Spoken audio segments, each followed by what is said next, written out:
Mi papá me compeó las costillas mientras mis hijos miraban y se burlaba, no vales nada. Pero mi abogado grabó todo en video y se aseguró de que enfrentara la justicia. ¿Alguna vez te han destrozado tan completamente las personas que se suponía que más te amaban, que una patada brutal finalmente lo rompe todo, y te hace darte cuenta de que es hora de destrozarlos a ellos?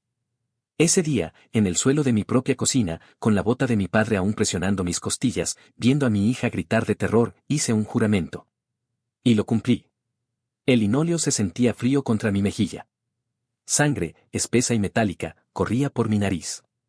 Los gritos aterrorizados de Ava resonaban desde detrás de la mesa de la cocina, donde se había acurrucado, abrazando sus rodillas.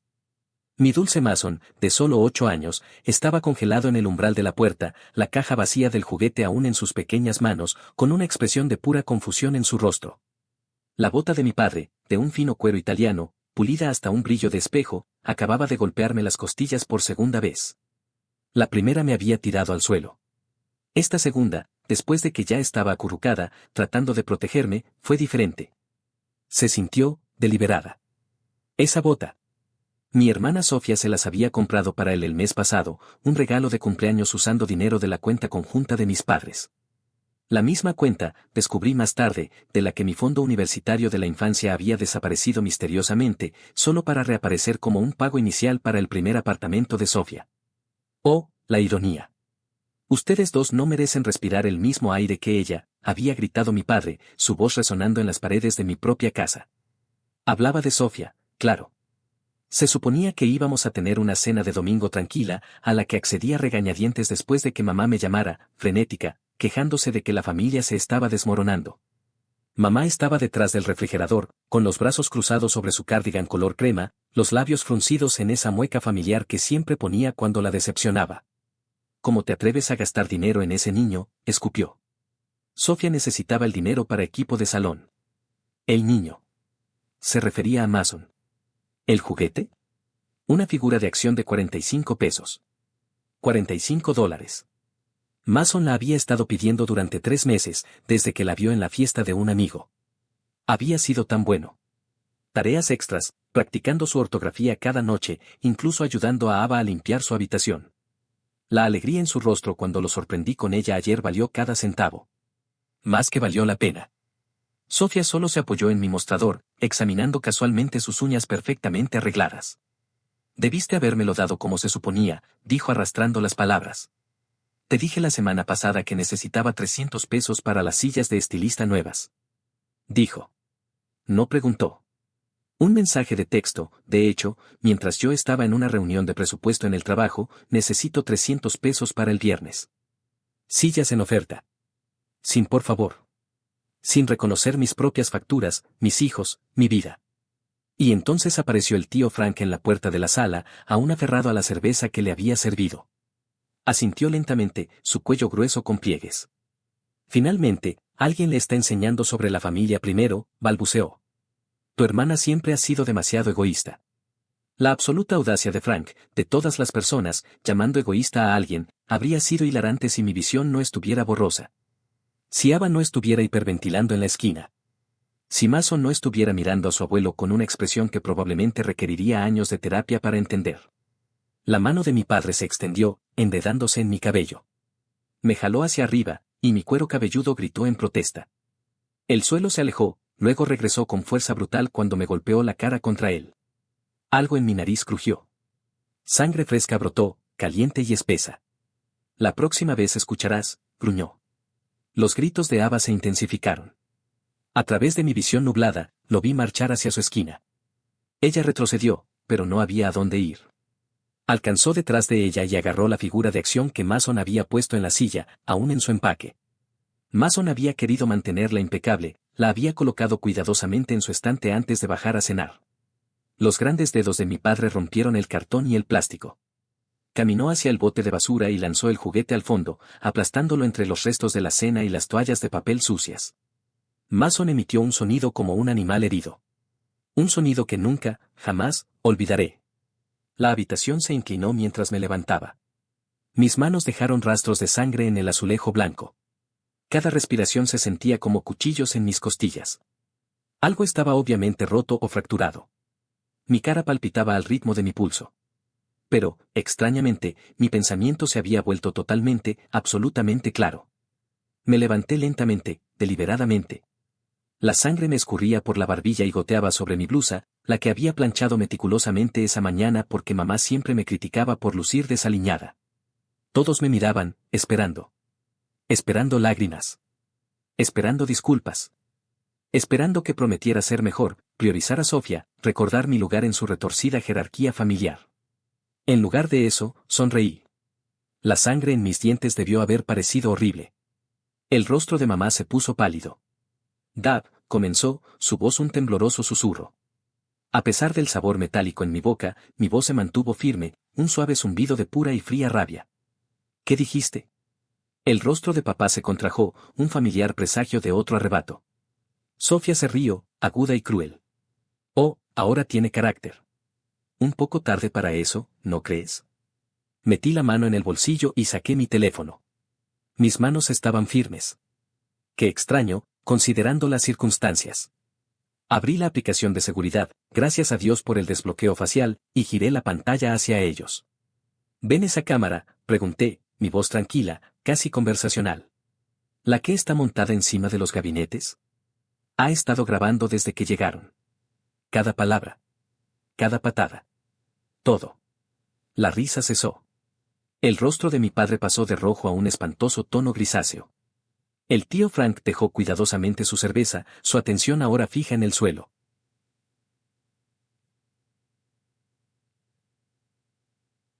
Y eso es ilegal, la voz de mamá subió una octava. No puedes grabar a la gente sin permiso. En realidad, en este estado, si puedo, dije, encogiéndome ligeramente, haciendo una mueca por el dolor en mis costillas. Es mi casa. Consentimiento de una parte. Yo soy la parte que consintió. Lo había investigado 6 meses atrás, después de la última cena familiar, cuando papá me empujó contra una pared por contradecirlo sobre política. Así que, esto es lo que va a pasar. Se van a ir. Ahora. Y nunca van a volver. Sofía se burló. Oh, por favor. Ya has hecho amenazas vacías antes. Si alguno de ustedes vuelve a contactarme, presentaré cargos. Agresión y lesiones. Poner en peligro a un menor por traumatizar a mis hijos. El video ya está respaldado en la nube y mi abogada tendrá una copia mañana por la mañana. ¿Tu abogada? Papá se rió con desdén, una risa áspera. Tú no tienes abogada.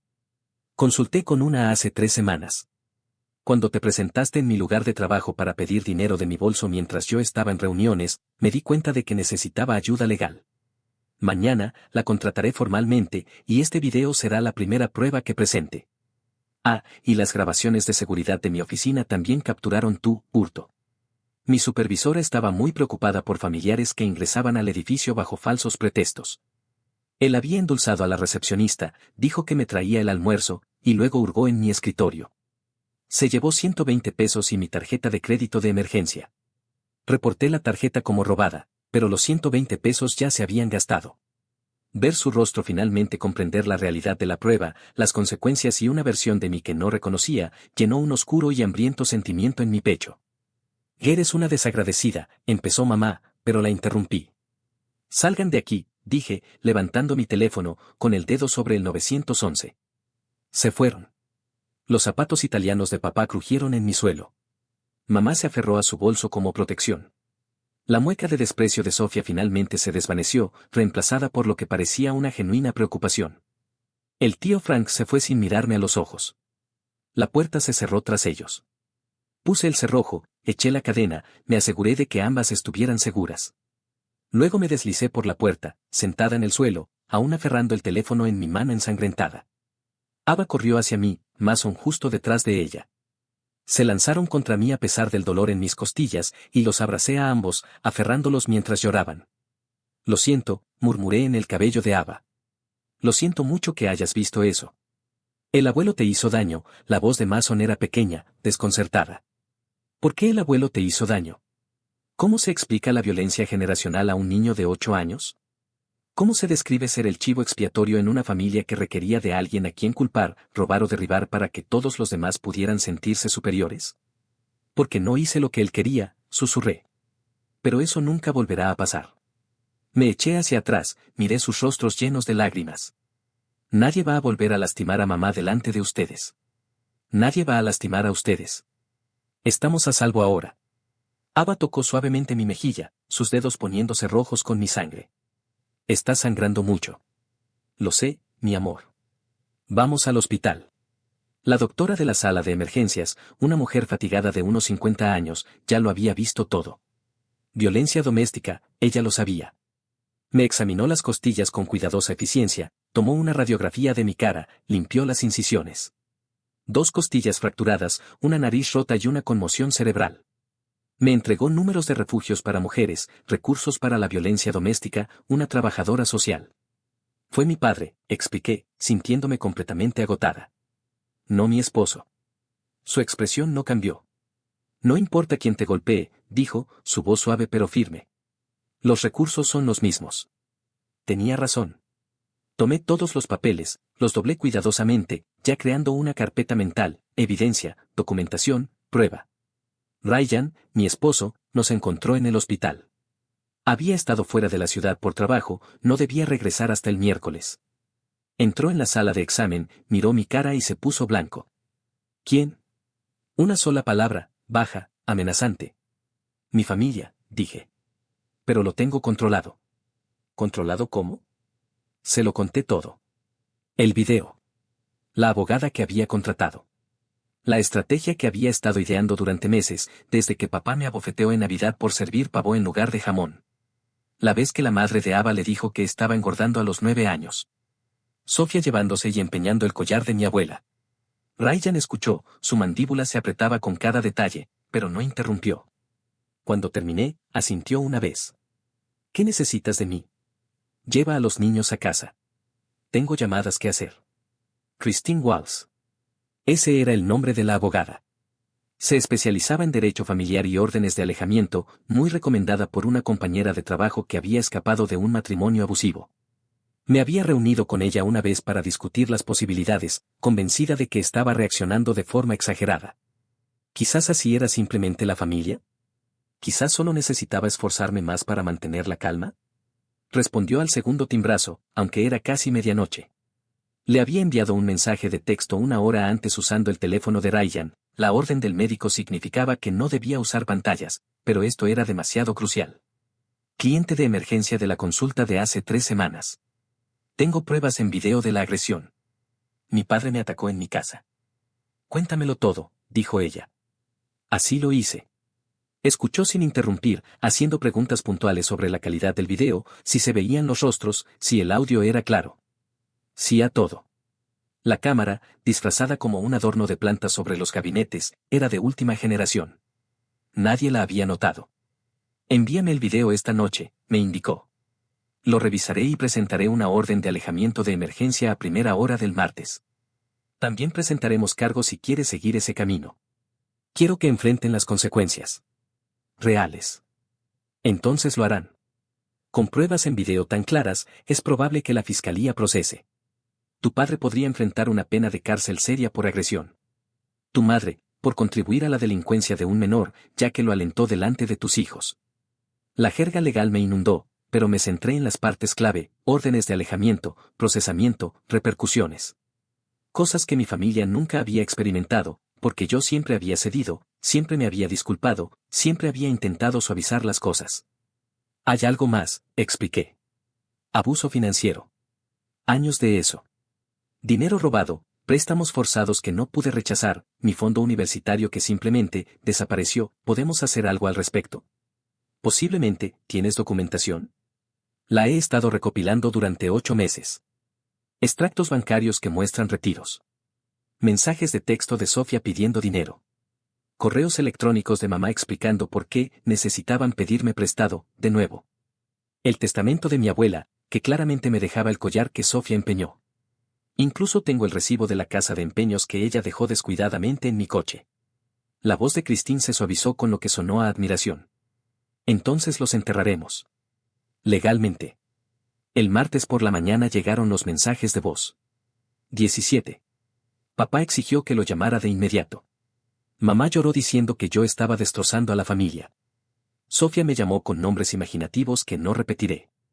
El tío Frank afirmó que papá simplemente se había dejado llevar, que yo estaba siendo dramática, que la familia no presenta cargos contra la familia. Christine me había advertido que intentarían engañarme, culparme y amenazarme. Tenía razón. Los borré todos después de escuchar solo unos segundos de cada uno. Las órdenes de alejamiento se presentaron antes de las 10 de la mañana. Las directrices de emergencia se emitieron al mediodía. Se planeó una audiencia para la semana siguiente. El informe policial se presentó simultáneamente. La agente Jennifer Medina llegó a mi residencia para tomar mi declaración y la prueba en video.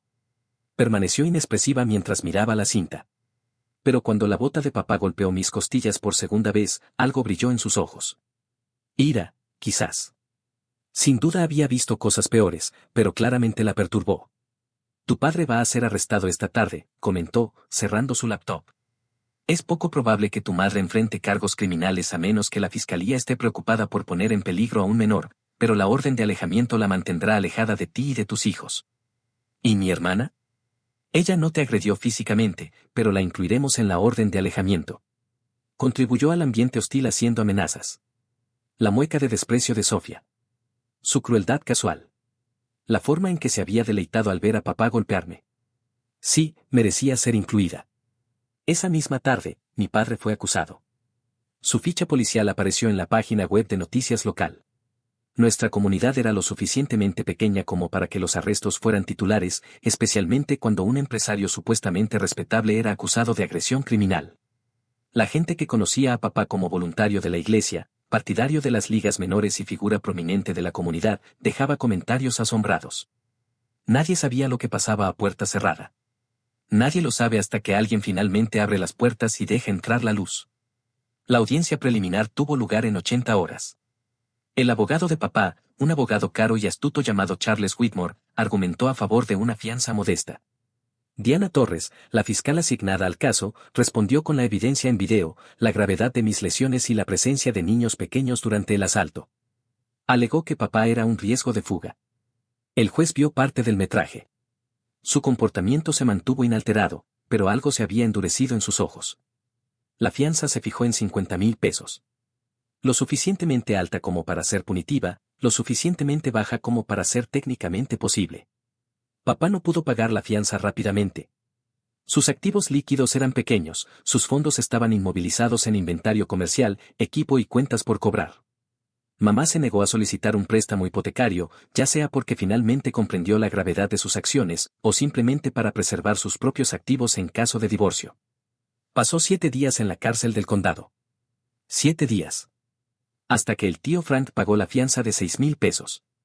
La gente luego afirmó que esos 7 días lo transformaron. Parecía más viejo, debilitado. Bien. La demanda civil vino después. Christine sugirió un colega especializado en daños financieros y sufrimiento emocional, Marcus Aldridge. Era un tiburón con un traje caro que, de hecho, sonrió cuando le di mi documentación. Tu familia te ha estado abusando financieramente durante más de una década, explicó, extendiendo los archivos sobre su mesa de conferencias. Según estos registros, estamos hablando de aproximadamente 50,000 pesos en fondos robados, préstamos forzados y robo de propiedad. Los daños por angustia emocional podrían ser mucho mayores, especialmente dado el abuso y la devastación de tus hijos. No me importa el dinero, respondí, sin darme cuenta de cómo sonaba. Bueno, sí me importa, pero ese no es el punto. El objetivo es que se den cuenta de que ya no pueden hacerlo. Ni a mí, ni a nadie. Marcus se reclinó en su silla de cuero. Dicen que la mejor venganza es vivir una buena vida. Pero la segunda mejor venganza es quitarles todo lo que tienen y asegurarse de que todos sepan por qué. La demanda enumeraba a todos los involucrados, papá, mamá, Sofía e incluso el tío Frank por su papel en el ataque y su historial de tolerancia al abuso. Demandamos por la recuperación de todo el dinero robado, más intereses, el valor del collar empeñado, el dolor emocional, los costos de terapia para mí y los niños, y los gastos médicos. Sofía me llamó una semana después de ser notificada. No respondí. Dejó un mensaje de voz que no debía haber escuchado, pero lo hice. ¿De verdad nos vas a demandar? ¿Y qué hay de tu propia familia? Unos cuantos dólares aquí y allá, estás loca, ¿sabes cuánto le va a costar esto a papá? Solo los gastos legales podrían arruinarlo, ¿y para qué? Porque te castigó. Siempre fuiste demasiado teatral, por eso nadie te quiere, por eso nunca encajaste. Intentamos incluirte y ayudarte a entender cómo funcionan las familias, pero eres demasiado egocéntrica para darte cuenta, estás muerta para mí, muerta para todos nosotros, espero que estés contenta. Guardé el mensaje de voz. Se lo envié a Marcus. Lo puso en la pila de pruebas. El juicio penal tuvo precedencia sobre el caso civil. Papá se declaró no culpable. Naturalmente, su abogado retrató la imagen de un padre preocupado que intentaba castigar a una hija descontrolada, un hombre llevado al límite por la falta de respeto y la desafío. A pesar de las órdenes de alejamiento, el acoso aumentó en las semanas previas al juicio. Christine los apodó monos voladores. Mi familia envió intermediarios para hacer su trabajo sucio. Primos lejanos con los que no había hablado en años de repente tenían mi número de teléfono. Viejos amigos de la familia llegaron a mi oficina, preocupados por el malentendido que estaba destrozando a la familia.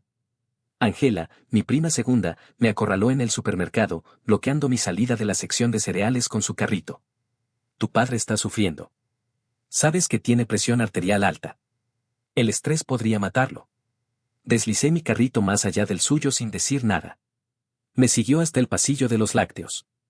Cometió un error, claro, pero ¿no crees que estás yendo demasiado lejos? Presentar cargos, una orden de alejamiento, es tu padre, te cambió los pañales, pagó tus frenos y te dio un techo sobre tu cabeza. La leche en mi mano estaba dolorosamente fría. Me concentré en esa sensación para centrarme. También me pateó varias veces y me rompió la nariz delante de mis hijos. Terminamos aquí. Pero la familia no se agrede. Mueva su carrito o llamaré a seguridad. Finalmente lo hizo, pero no sin antes asegurarse de que todos en el área de lácteos escucharan sus mordaces comentarios sobre hijas ingratas y cómo los jóvenes de hoy carecen de respeto y devoción. Ryan quiso enfrentarla. Lo detuve. No vale la pena. Me presentarán como la agresora, sin importar lo que haga. Mamá evidentemente organizó una red telefónica, así que los monos voladores informaron. Mujeres de su club de lectura, de su grupo de la iglesia, incluso la líder de mi antigua tropa de Girl Scouts llamaron con variaciones del mismo guión. Yo estaba siendo egoísta. Estaba destrozando la vida de papá por un momento de ira. Las familias perdonaban. ¿Qué clase de ejemplo daba a mis hijos al negarme a reconciliarme? La señora Patterson, quien me enseñó a hacer nudos y encender fogatas hace 25 años, fue muy insistente. Tu madre está deshecha, apenas come, ha perdido 15 libras debido al estrés, ¿esto es lo que quieres, destruir a tus padres? Señora Patterson, ¿le ha contado mi madre lo que pasó? Una pausa. Ella dijo que hubo una discusión que se salió de control. Me pateó 2 veces cuando estaba en el suelo. Luego me agarró del pelo y me golpeó la cara contra el suelo tan fuerte que me rompió la nariz. Mi hija lo vio todo. Todavía tiene pesadillas. Una pausa más larga. Bueno, estoy segura de que hubo circunstancias. Hay un video. Es prueba en un juicio penal, ¿quiere que le envíe el enlace al artículo de noticias? Incluye detalles de sus cargos. Colgó. No volvió a llamar. Pero otro sí. La red telefónica parecía bastante extensa. Finalmente, empecé a enviar todo al filtro de mensajes de voz. La mayoría de los mensajes de texto eran variaciones del mismo chantaje. Algunos eran más amenazantes. El tío Frank dejó una nota particularmente agradable sobre cómo debía retirar las acusaciones o las cosas se volverían problemáticas para mí. Eso fue directamente a la agente Medina y a mi abogada. Frank recibió una visita de la policía por intimidación de testigos. Las llamadas amenazantes cesaron después de eso. El trabajo también se complicó. El socio comercial de papá, un hombre llamado Leonard Shaw, a quien había conocido en los picnics de la empresa cuando era niña, logró obtener una línea directa con mi supervisora. Llamó, alegando que yo estaba haciendo afirmaciones falsas, que los cargos eran inventados y que tenía un historial de mentiras y consumo de drogas. Todo falsedades, por supuesto, pero dañinas. Mi jefa me convocó a una reunión, su semblante perfectamente neutral. Necesito preguntarle sobre algunas acusaciones, dijo. Se me revolvió el estómago. ¿Qué tipo de acusaciones? Alguien que dice ser un amigo de la familia afirma que usted ha estado involucrada en el consumo de drogas y que los cargos de agresión contra su padre son una represalia por el haberla confrontado al respecto. La audacia era casi impresionante. Como parte de mi autorización de seguridad para este trabajo, debo someterme a pruebas de drogas trimestralmente. Cada prueba ha dado negativo, ¿le gustaría que solicitara una detección inmediata? Sus hombros se relajaron. Eso no será necesario. Le dije que no lo creía, pero tenía que preguntar. para que conste, aprecio eso. Dudé, luego decidí que ella merecía el trasfondo completo. Mi padre enfrenta cargos de agresión grave porque me golpeó delante de mis hijos. Hay pruebas en video. Sus asociados están tratando de desacreditarme antes del juicio. Ella asintió cautelosamente. ¿Necesitas seguridad adicional? Puedo hacer que tu nombre sea eliminado de la lista de la recepción. Asegurarme de que nadie pueda acceder a ti sin pasar por mí primero. El alivio fue inesperado. Se sintió bien que alguien creyera en mí, me apoyara incondicionalmente. Gracias. He estado donde tú estás, dijo en voz baja, circunstancias diferentes, pero entiendo lo que se necesita para alejarse de la familia. Estás haciendo lo correcto. La preparación del juicio fue agotadora. Diana Torres, la fiscal, se reunió conmigo varias veces para revisar mi testimonio. Lo que mi padre y mi madre habían dicho. Cada aspecto del asalto. Cómo había reaccionado Ava. Dónde se había parado Mason. La defensa va a intentar desestabilizarte, me advirtió Diana. Implicarán que lo provocaste.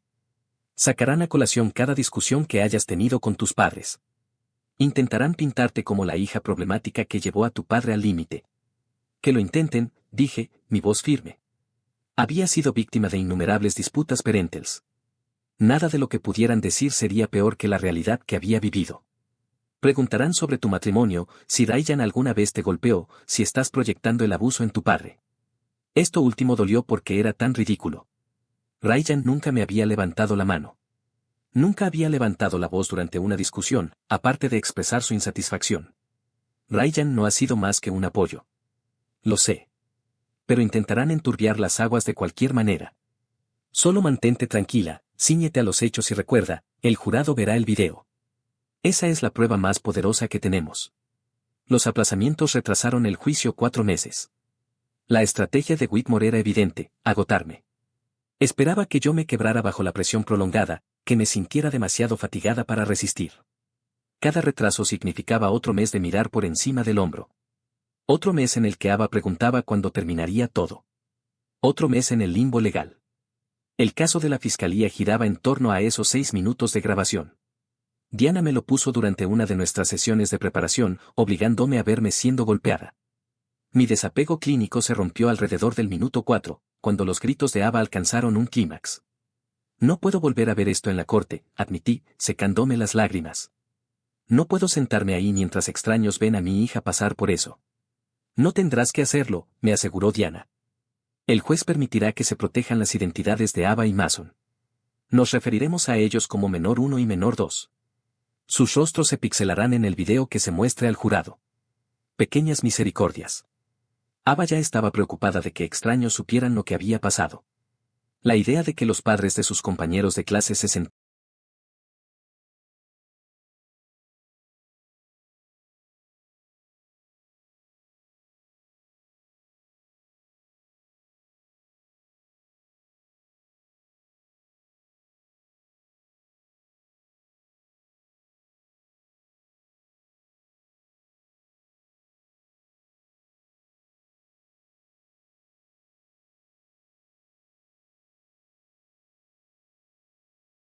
en un jurado y presenciaran su trauma me había quitado el sueño varias noches. Charles Whitmore, el abogado de papá, era exactamente como esperaba, cabello plateado, traje caro, expresiones ensayadas de preocupación y decepción. Solicitó 2 aplazamientos más, prolongando el juicio otros 3 meses. Christine me indicó que era una táctica deliberada, anticipando que yo me fatigaría, me quedaría sin dinero para los honorarios legales y finalmente me rendiría. Pero el Estado estaba procesando. No tenía que pagar a Diana ni por el juicio. Así que no me iba a rendir. La selección del jurado tomó 2 días. Whitmore rechazó a cualquiera que tuviera hijas, trabajara en servicios sociales o admitiera haber experimentado violencia familiar. Diana rechazó a cualquiera que pusiera excusas para la disciplina paterna, creyera que los hijos debían obediencia completa a sus padres o pareciera receptivo a las tácticas de amor duro. Terminaron con 12 personas que estaban agotadas y ligeramente enojadas por tener que estar allí. Perfecto, dijo Diana. Los jurados molestos prestan atención porque quieren terminar esto correctamente. Las declaraciones de apertura comenzaron un miércoles. Whitmore habló primero, su voz sedosa como whisky añejo. Este es un caso sobre un desacuerdo familiar que escaló. Gerald Henderson no es un monstruo. Es un padre que perdió los estribos durante una situación estresante. Sí, debió haberlo manejado mejor. Sí, se arrepiente de sus acciones. ¿Pero agresión grave? Eso es extralimitación de la fiscalía para una disputa doméstica que debió haberse manejado dentro de la familia. La apertura de Diana fue más corta. Más concisa. La defensa quiere que crean que esto es un desacuerdo familiar. Les voy a mostrar un video de un hombre adulto golpeando a su hija mientras ella está en el suelo. Escucharán sus palabras, verán sus acciones, presenciarán el terror de sus hijos. Luego decidirán si eso es un desacuerdo o un crimen. Testifiqué el tercer día. Caminar hasta el estrado fue extraño, como verme a mí misma desde la distancia. El contrainterrogatorio de Whitmore fue exactamente tan severo como Diana había predicho. Señora, ¿no es cierto que usted ha tenido una relación tensa con sus padres durante años?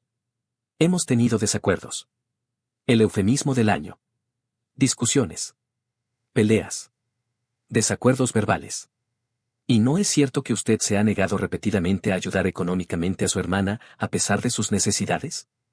Me negué a darle dinero cuando no podía permitírmelo. Sí, pero pudo permitirse un juguete de 45 pesos para su hijo. La insinuación flotaba en el aire, la hija egoísta eligió a su hijo por encima de su hermana con dificultades. Mis hijos son lo primero. Soy su madre. Incluso cuando la familia necesita ayuda, incluso cuando mi hermana intenta iniciar un negocio, mi primera responsabilidad es con mis hijos, no financiar los proyectos de mi hermana adulta. Él intentó hacerme parecer fría, calculadora, ingrata. Preguntó sobre los préstamos que mis padres me habían dado a lo largo de los años, ignorando convenientemente que esos préstamos habían financiado reuniones familiares que ellos insistieron que organizara. O reemplazado dinero que ellos habían robado y que yo tuve que reclamar. La redirección de Diana fue rápida. ¿Provocó usted a su padre para que la pateara ese día? No. ¿Lo amenazó? No. ¿Hizo algo que justificara que él la golpeara delante de sus hijos? No. Los jurados vieron las imágenes. Presenciaron a un hombre de 58 años patear a su hija 2 veces mientras estaba en el suelo. Lo escucharon amenazarla. Lo vieron tirarle del pelo y golpearle la cabeza contra el suelo. Escucharon a su hijo de 9 años llorar en la esquina. Culpable. Agresión grave. Sentenciado a 18 meses de prisión, con la posibilidad de libertad condicional después de 12 meses por buena conducta. Mamá se desmayó en la corte. Sofía salió furiosa, gritando sobre la injusticia. El tío Frank se sentó en silencio, quizás dándose cuenta de que sus acciones tenían repercusiones. Papá me miró mientras se lo llevaban. Le sostuve la mirada. No sonreí. No me regodeé. Simplemente le devolví la mirada con firmeza, como nunca antes había podido hacer. La demanda civil procedió mientras papá estaba en la cárcel del condado esperando ser transferido a la prisión estatal. Marcus Aldrich presentó su caso con precisión quirúrgica. Cada cargo estaba respaldado por la documentación que había recopilado durante meses. Cargo 1, robo y conversión de 50,000 pesos durante 12 años. Cada deuda forzada y suma prestada nunca devuelta. Cada vez que saquearon mi bolso o mi cuenta bancaria. Había guardado documentos detallados. Esto incluía los 120 pesos que papá robó de mi oficina. El hurto menor contribuía a un patrón mucho más amplio. Cargo 2, conversión de propiedad heredada. El testamento de mi abuela me dejaba específicamente sus joyas de ópalo, valoradas en 3,500 pesos. Sofía las había sacado de mi joyero y las había empeñado por 1,000 pesos. Tenía el recibo de la casa de empeños, el testamento y el mensaje de texto de Sofía regodeándose por el dinero rápido. Cargo 3, malestar emocional e infligir intencionalmente daño emocional. Años de abuso verbal, manipulación y chivo expiatorio. Más difícil de probar, pero corroborado por mensajes de texto, mensajes de voz y testimonios de amigos que lo presenciaron. Cargo 4, agresión y violencia. Este fue sencillo, gracias a la condena por delito grave. Papá era legalmente responsable de mis facturas médicas y de mi dolor y sufrimiento. Cargo 5, fraude y explotación financiera. Mi fondo universitario de la infancia, 25,000 pesos establecidos por mi abuelo, inexplicablemente transferidos a la cuenta de Sofía el año en que se graduó de la escuela secundaria. Descubrí documentos de la transferencia mientras recopilaba documentación. Papá había estado a cargo de esa cuenta. La declaración de Sofía fue especialmente satisfactoria. Marcus tenía un don para hacer preguntas aparentemente inocentes que tendían trampas cada tercera sílaba. Señorita Henderson, ¿cuántas veces diría que su hermana le dio dinero en la última década? Sofía se retorció en su silla, mirando a su abogada. No sé. Unas cuantas veces. Más de 10. Quizás más de 20. No llevé la cuenta. Marcus deslizó un documento por la mesa. Registros bancarios. Mensajes de texto. Transacciones de Venmo. Cuento 37 ocasiones separadas en las que su hermana le transfirió dinero. Cantidades que oscilan entre 50 pesos y 1.500 pesos. Un total de 23.640 pesos. ¿Le dio este dinero voluntariamente? Es mi hermana. La familia ayuda a la familia. ¿Alguna vez le pagó de vuelta? Hubo silencio. Señorita Henderson, ¿alguna vez devolvió algo del dinero que le dio su hermana? Iba a hacerlo cuando mi negocio despegara. Pero nunca lo hizo. Todavía no. No. ¿Consideró esto regalos o préstamos? La trampa se cerró. Si decía regalos, no podía afirmar que tenía la intención de devolverlos. Si decía préstamos, admitía haber incumplido una gran deuda. Regalos, respondió finalmente. Regalos familiares. Entiendo. Y cuando su padre agredió a su hermana, usted estaba presente en la habitación. Él no la agredió. La estaba disciplinando. Señorita Henderson, su padre fue condenado por agresión grave. Eso es un asunto de registro legal. ¿Estuvo usted presente cuando él pateó a su hermana 2 veces y le golpeó la cabeza contra el suelo? Su abogada objetó, pero la lesión resultó permanente. Marcus había establecido su presencia y apoyo a la violencia contra mí. La declaración de mamá empeoró aún más las cosas para ellos. Lloró durante la mayor parte, afirmando que no podía recordar cosas, que solo quería mantener a la familia unida.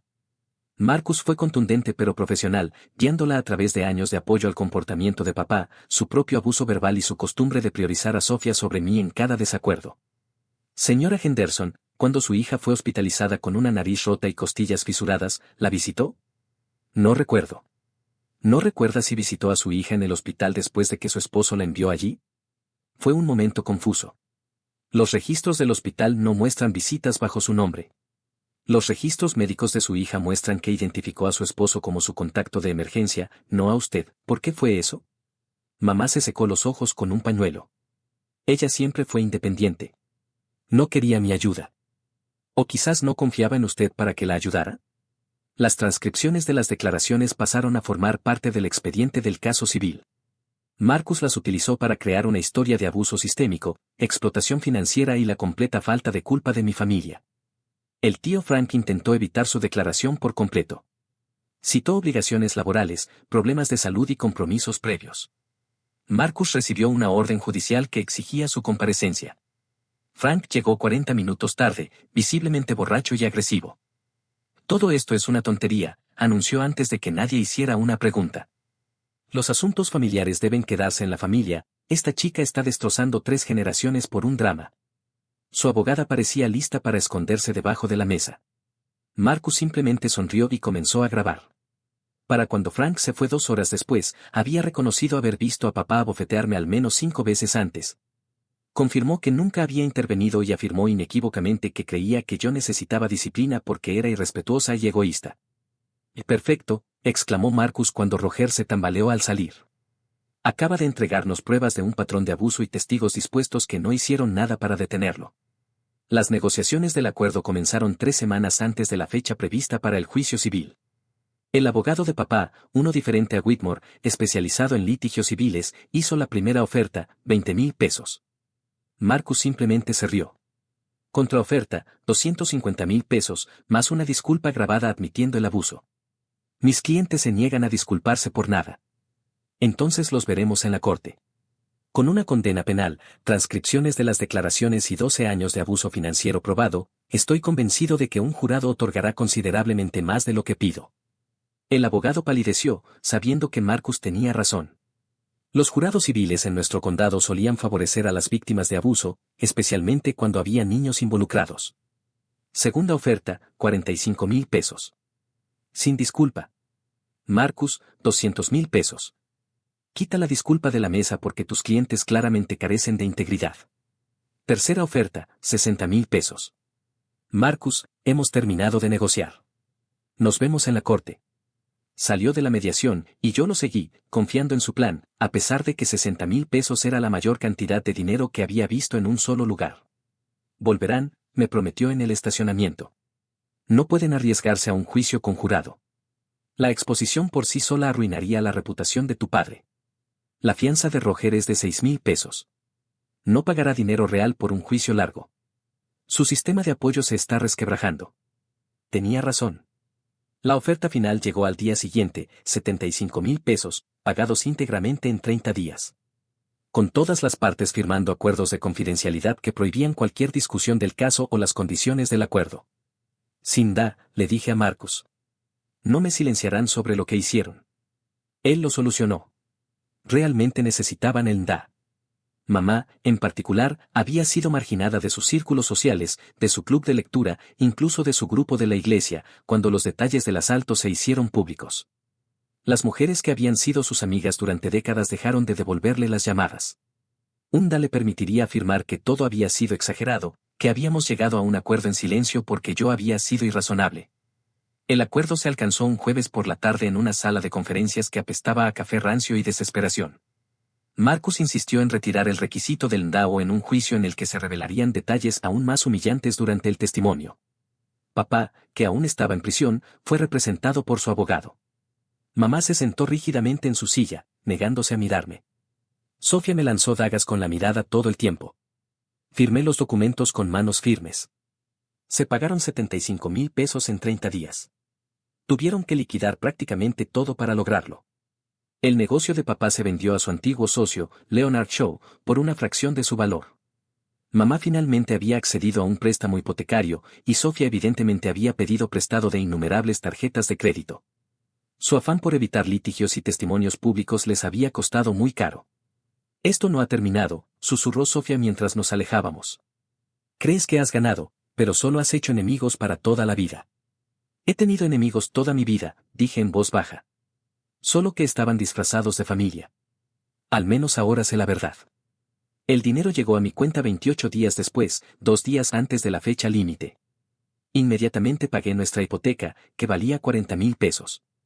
La libertad de ser dueña de nuestra casa por completo, de saber que mi familia no podía usar la inseguridad de la vivienda en mi contra, valía más que cualquier cantidad de dinero. El segundo pago se destinó a las facturas de terapia que había acumulado para mí y los niños, sumando casi 15,000 pesos por tratamiento intensivo. Terapia cognitivo-conductual centrada en el trauma y sesiones de terapia familiar. La tercera parte fue para los fondos universitarios de Ava y Mason, 20,000 pesos divididos entre ellos, a diferencia del fondo que mi abuelo había establecido para mí. El resto pagó la matrícula para que finalmente pudiera terminar mi carrera, la cual abandoné cuando la familia me necesitaba para trabajar y contribuir con dinero para la educación de Natalie en su lugar. Me inscribí para el semestre de primavera, 10 años después de mi última experiencia en el aula. El salón de Sofía quebró 6 meses después. Sin las inyecciones regulares de efectivo de mi parte, y sin el apoyo de mamá y papá, ahora que sus propias finanzas estaban en ruinas, ella no pudo pagar el alquiler. El préstamo comercial que había sacado, y que me había presionado para que lo avalara años atrás, pero que finalmente me negué, venció. Había estado haciendo pagos mínimos, apenas sobreviviendo. Su equipo fue embargado. La casa donde crecí, donde papá había construido su reputación como hombre de familia y pilar de la comunidad, se vendió por menos del valor de mercado. Sofía se mudó de nuevo con mamá, quien se había visto obligada a vender la casa para pagar el acuerdo y ahora vivía en un apartamento de 2 habitaciones al otro lado de la ciudad. Después del acuerdo, el tío Frank dejó de atender las llamadas de papá. Solo toleraba el abuso cuando no le costaba nada. La vida continuó. Ava comenzó terapia y gradualmente empezó a dormir toda la noche sin pesadillas. Mason dejó de sobresaltarse cuando los hombres alzaban la voz. Ryan y yo renovamos nuestros votos en una pequeña ceremonia solo con nuestros amigos, la familia que elegimos en lugar de la que nos tocó por nacimiento. Y obtuve un ascenso en el trabajo. Resulta que cuando no estás constantemente estresada por manejar a miembros abusivos de la familia, respondiendo llamadas pidiendo dinero o recuperándote del más reciente enfrentamiento dramático, en realidad tienes energía para concentrarte en tu carrera. Mi supervisora comentó, últimamente te ves diferente, más segura, más presente. Establecí algunos límites, le informé. Hizo una diferencia. Probablemente el eufemismo de la década. Después de 14 meses, papá fue liberado. Vivía con mamá en su apartamento, trabajando a tiempo parcial en un almacén porque su negocio había fracasado. Debido a su condena por delito grave, se le prohibieron la mayoría de las oportunidades profesionales, y nunca me contactó. La orden de alejamiento ahora era permanente, y creo que se dio cuenta de que hablaba en serio. Sofía intentó contactarme una vez, 3 años después de todo, a través de una carta en lugar de una llamada telefónica o un correo electrónico, lo que habría violado la orden de alejamiento. Finalmente fue lo suficientemente prudente como para ser cautelosa. La carta estaba llena de medias disculpas y justificaciones. Nunca esperé que llegara tan lejos. Nunca quise que papá fuera a la cárcel. Solo lo estaba apoyando porque eso es lo que hacen las familias. Quizás ambos cometimos errores. Quizás podríamos intentar reparar esta relación si estás dispuesta a perdonar. Quemé la carta en la chimenea. Ryan observó sin comentar, luego me tendió una copa de vino. ¿Te sientes mejor?, preguntó. Ya casi. Algunos podrían afirmar que fui demasiado lejos. Que la familia merece más oportunidades, gracia y perdón. Esas personas no han sido pateadas en las costillas por su padre mientras sus hijos miraban. Esas personas no han pasado décadas siendo el saco de boxeo emocional y financiero de quienes se suponía que debían amarlos y protegerlos. No me arrepiento de las demandas. De los cargos. De las órdenes de alejamiento. No me arrepiento de haber recurrido a todas las opciones legales disponibles. Me hicieron daño durante años, me robaron, me usaron y, finalmente, escalaron a la violencia física delante de mis hijos. La caída que me prometí esa noche, levantándome lentamente con sangre corriendo por mi cara. La cumplí. Metódica, legal y completamente. Ava a veces pregunta si volverá a ver a sus abuelos, y le digo la verdad. Probablemente no. Ella parece aliviada en lugar de triste. Mason apenas los recuerda ahora, lo cual quizás sea lo mejor. Hemos construido una nueva vida. Más ligera.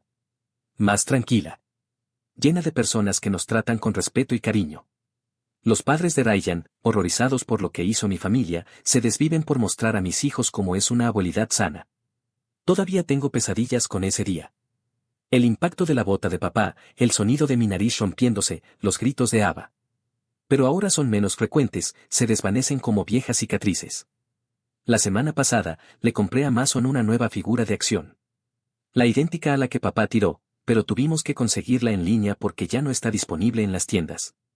Mason la miró durante mucho tiempo antes de sacarla con cuidado del paquete. ¿Puedo jugar con ella?, preguntó. Claro, dije, sonriendo. Para eso son los juguetes. Ryan se sentó a mi lado, su mano sobre la mía, y comenzó a contar historias elaboradas sobre batallas espaciales y rescates heroicos. Ava se unió, añadiendo sus propios personajes a la historia. Los observé jugar. Estos pequeños humanos resilientes que habían presenciado algo que ningún niño debería ver y de alguna manera estaban encontrando el camino de regreso a la alegría y la seguridad. Lo hiciste bien, respondió Ryan suavemente, alejándote, protegiéndolos y siguiendo adelante. Mucha gente no podría hacer eso. Tal vez tenía razón. O tal vez simplemente llegué a un punto en el que la agonía de quedarme era mayor que la angustia de irme. Donde proteger a mis hijos era más importante que preservar una máscara de armonía familiar. En cualquier caso, yo era libre. Ellos eran libres. Y si eso me convertía en la villana de la historia de mi familia, la hija ingrata, la hermana vengativa, la destructora de la paz familiar, usaría ese nombre con alegría.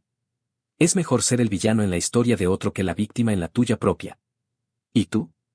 ¿Alguna vez has tenido que trazar una línea con tu familia, incluso cuando parecía imposible? Comparte tus pensamientos y experiencias en los comentarios de abajo, me encantaría leerlos.